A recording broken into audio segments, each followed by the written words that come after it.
चूड़ियों की बात तो बहुत दूर, पैर की बिछिया भी नहीं उतर रही, जो दिखती भी नहीं। मानसिक रूप से आजाद हुए बगैर उत्सव नहीं होगा। और जो पुरुष मुस्कुरा रहे हैं, गुनाहगार तो आप ही हैं। आप प्रशंसा करते हैं, चूड़ियां तो अच्छी लगती है।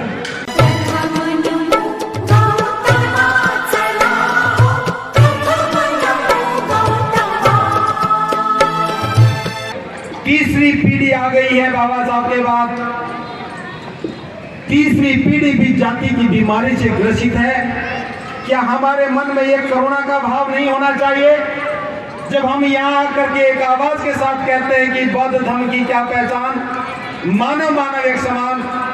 जब तक आप जाति का इस्तेमाल करोगे, जब तक आप जाति को साथ लेकर के चलोगे, विवाह शादी में जब तक जाति को ही स्वीकार करते रहोगे, तो जब तक मनुस्मृति एक बार नहीं 1000 बार भी जल जाए तो भी कल्याण नहीं होगा। क्योंकि हमें अपमान जो मिलता है इस मानसिकता के कारण मिलता है। आज मनुस्मृति का कोई शासन नहीं है, लेकिन हम आज भी उसी स्मृति के द्वारा शासित हो रहे हैं। जब आप अपनी जाति की पैरवी करते हैं, जब आप अपनी जाति की बात करते हैं, जाति का महिमा मंडन करते हैं, जब आप अज्ञानता और अंधविश्वास में रह करके पूजा पाठ करते हैं, जब आप किसी के पास जाकर के नाम लेकर के ईश्वर के स्तुतिगान करते हैं, जब आप उन्हीं परंपराओं में बैठ करके उन परंपराओं का प्रोत्साहन करते हैं, तो मान लेना आज भी मनुस्मृति के शासन के अधीन आपका मन चल रहा है, आपका मस्तिष्क चल रहा है। अगर उत्सव मनाना है तो मन को आजाद करो, मन को स्वतंत्र करो, अपनी गुलामी की बेड़ियों को काटो। और ये बेड़ियां कोई लोहे की जंजीर में बंधी नहीं है, हमारे मन की भावनाओं में है।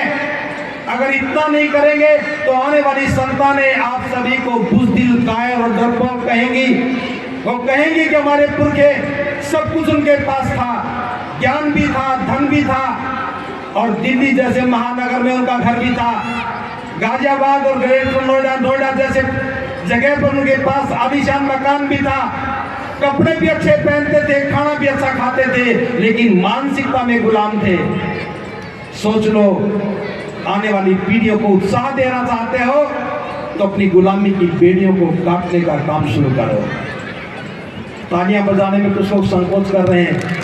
मैंने तालियां बजाने के लिए नहीं कहा, मैंने कहा था जब बात आजादी की आती है तो हम डरने लगते हैं। कभी ऐसा ना हो मैं आजादी की बात करूं, मेरा पड़ोसी नाराज ना हो जाए, आपका पड़ोसी खुश हो जाए, आपको गुलाम देख करके लड्डू बांटने लगे, तो क्या गुलामी स्वीकार करोगे?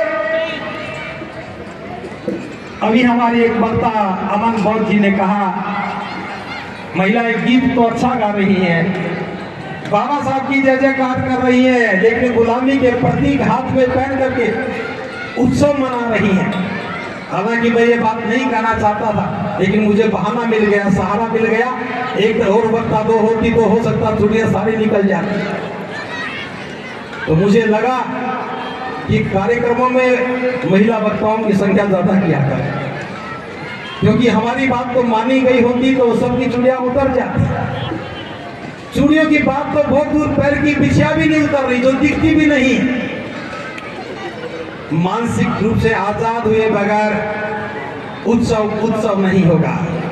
और जो पुरुष मुस्कुरा रहे हैं, गुनाहगार तो आप ही हैं। आप प्रशंसा करते हैं, चूड़ियां तो अच्छी लगती है, आप प्रशंसा करते हैं कि ये साड़ी अच्छी लगती है, और ये प्रशंसा का भाव ही महिलाओं को गुलाम बनाने के लिए प्रेरित करता है। आप स्वतंत्रता की प्रशंसा करो। अगर कोई महिला बाल कटवा करके आए तो कहो कि आप बहुत सुंदर दिखती हो, आपके बड़े बाल अच्छे नहीं लगते थे, ये बाल अच्छे लगते हैं।